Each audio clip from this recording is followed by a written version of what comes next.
Hoje pela manhã, a presidente Dilma Rousseff determinou uma atenção integral, que ela já havia definido mesmo anteriormente, às crianças e adolescentes em situação de vulnerabilidade ainda maior quando ocorrem as circunstâncias de calamidade. E, diante da situação do Rio de Janeiro, há uma série de ações desenvolvidas pelo governo federal, o governo estadual, através do próprio governador e do vice-governador, coordenam as ações. A União está participando de todas as ações de reconstrução, de tudo que é necessário no Rio de Janeiro, e as prefeituras também. Da mesma forma, o Ministério Público, o Poder Judiciário. E no que trata a dimensão humana, nós temos uma preocupação muito especial com aquelas populações mais vulneráveis. Naturalmente, são as crianças e adolescentes, as pessoas com deficiência e os idosos. E visitamos nessa semana, eu relatei à presidenta, visitamos as cidades do Rio de Janeiro, tivemos a oportunidade de estar em Teresópolis e também em Nova Friburgo, e já combinamos uma série de ações a serem desenvolvidas localmente.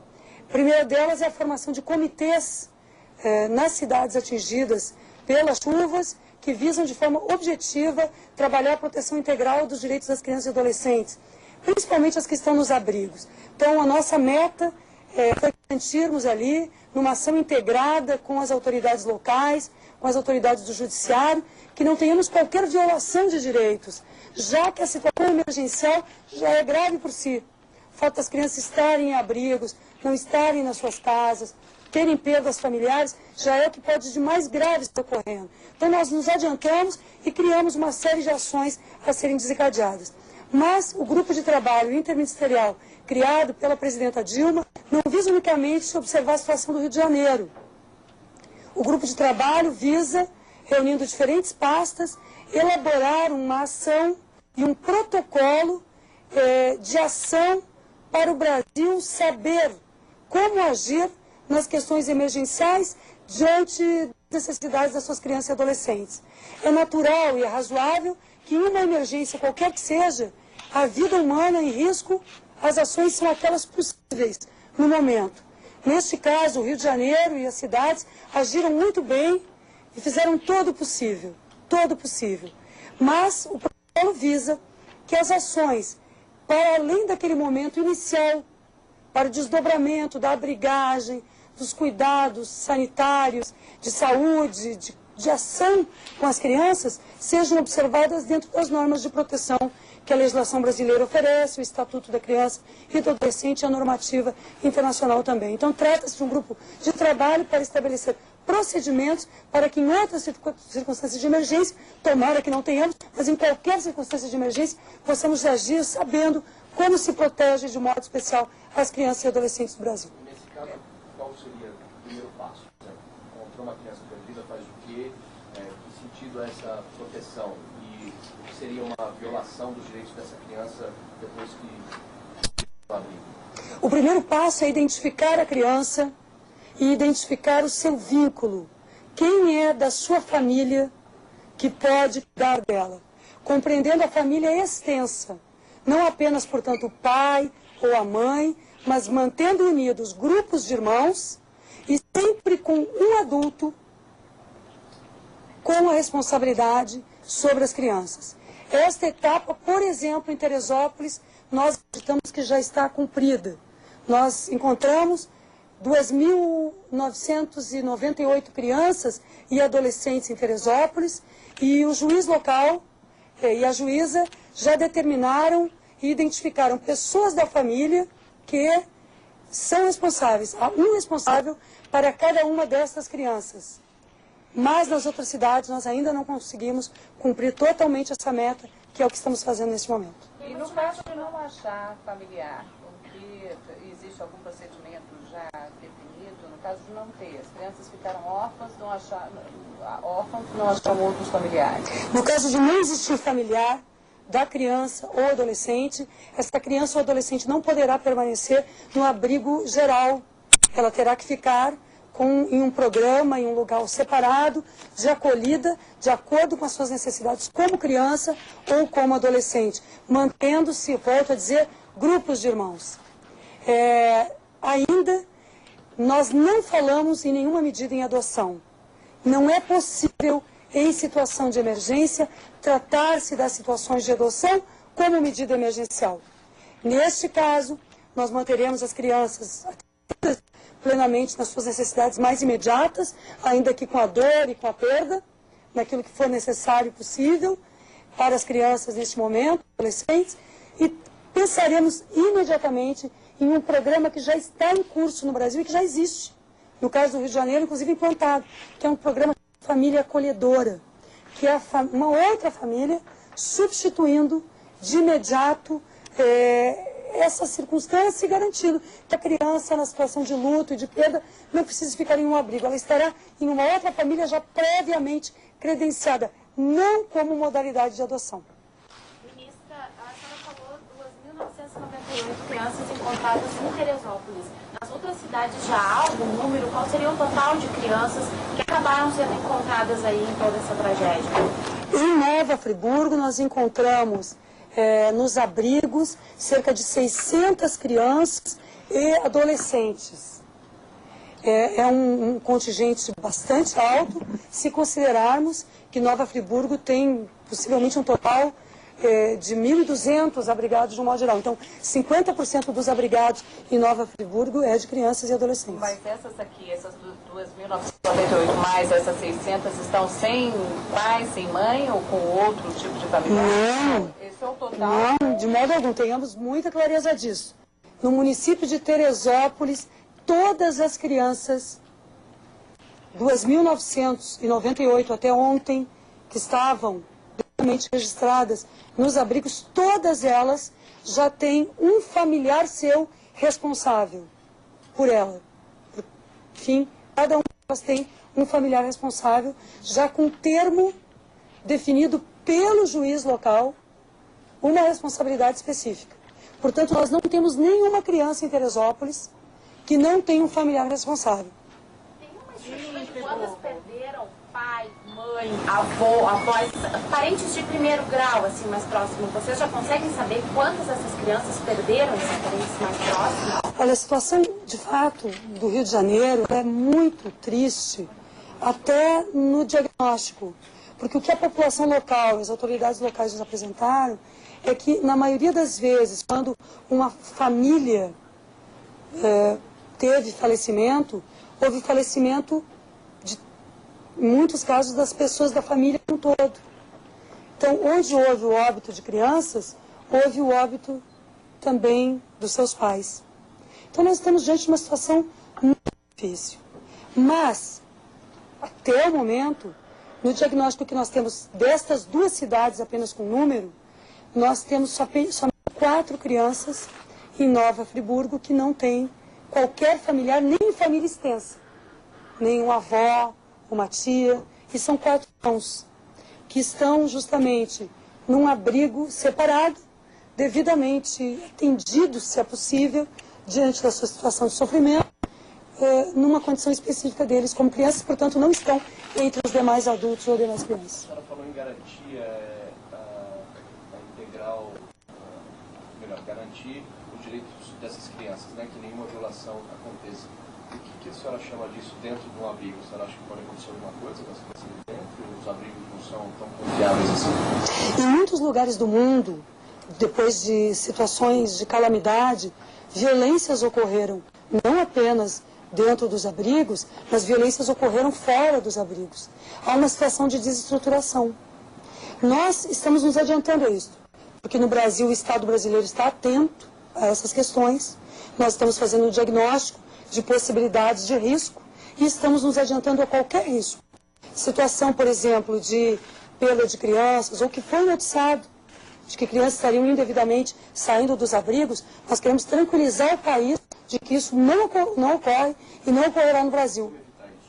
Justamente com o controle absoluto da própria abrigagem. Quando há um adulto por criança responsável, há uma responsabilidade de quem cobrar. Essa é a medida primeira.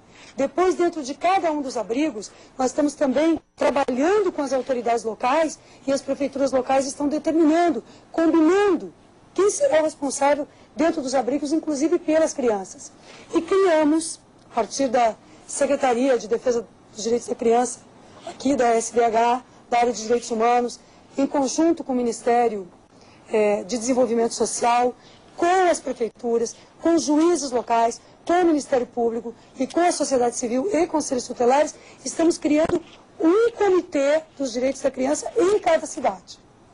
Este comitê é formado pela União, pelo Estado, pelos municípios, cada município com seu comitê. E também formado por Ministério Público, Poder Judiciário, Conselho Tutelar e em cada uma das cidades por uma ou outra das principais, Defensoria Pública e uma ou outra das principais organizações da sociedade civil que existem e que estão atuando na cidade. Isso já tem? Nós criamos em Teresópolis, hoje pela manhã foi criado em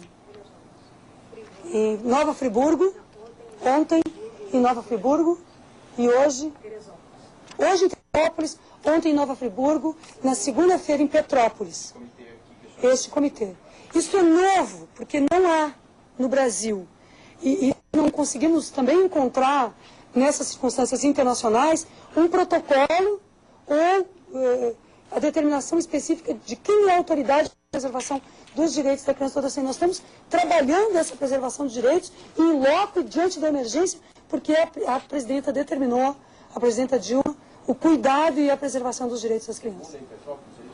Segundo em Petrópolis. E a função desse comitê é fazer esse trabalho de identificar as crianças, colocar em abrigo, entregar para os parentes mais próximos, seria isso a função dele? Organizar todas as ações de forma articulada, no que trata as crianças e adolescentes. Porque muitas pessoas querem ajudar. E isso é muito importante. Há uma solidariedade ativa, não só local, mas de muitas pessoas. Mas é preciso, no contato com a abrigagem, com as crianças e com a cidade, também existir uma organização. Não é possível, não seria possível, dentro dos abrigos, todas as pessoas que querem ajudar, entrarem e saírem. Então, esses comitês estão estruturando toda a ação que envolve crianças e adolescentes em cada local. Tem algum nome específico para esses comitês? Nós chamamos de comitê de proteção, de proteção das crianças e adolescentes diante da situação de emergência. E ele deve estar previsto nesse protocolo? Eu acredito que é uma boa prática que nós estamos começando a instituir. Vamos analisar o seu trabalho, os seus trabalhos nos próximos dias, mas ele já dá uma estrutura específica, onde a União está apenas colaborando, porque em cada cidade o comando desses comitês é local, é dos municípios. Além desse...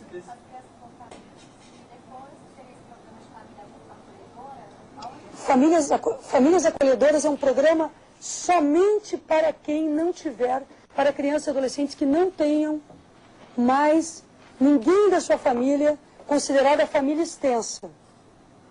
As crianças e adolescentes que estão com seus familiares nos abrigos, essas famílias serão priorizadas, no caso, já há uma ação da área de assistência social, as políticas que vão trabalhar a moradia social, melhor dizendo, o aluguel social e outras políticas que a ministra Tereza Campelo está coordenando na área de moradia emergencial.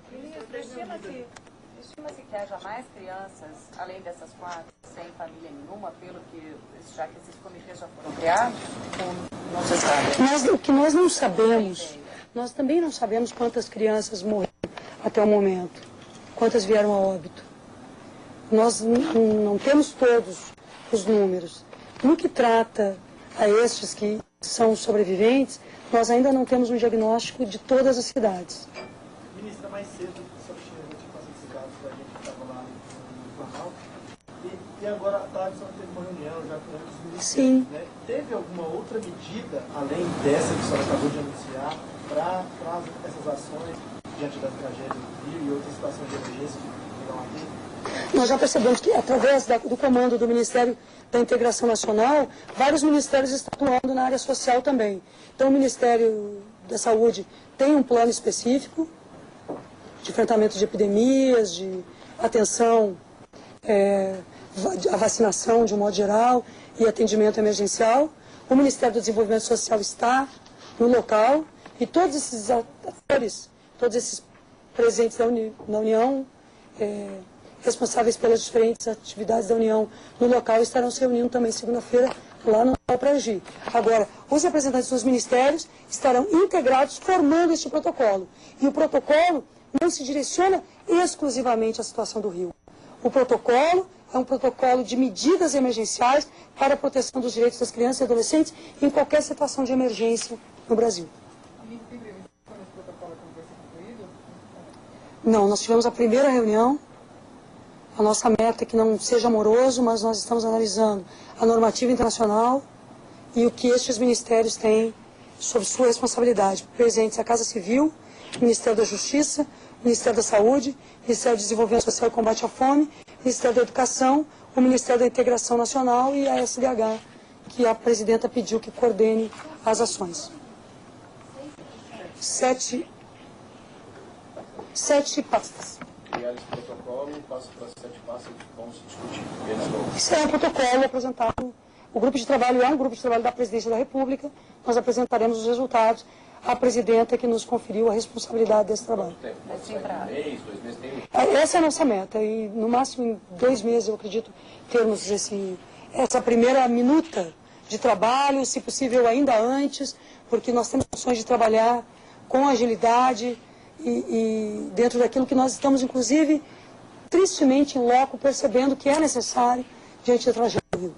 Que outras situações iniciais, não só em caso de enchente, a história do Rio, mas em que outros casos um protocolo como esse poderia ser empregado?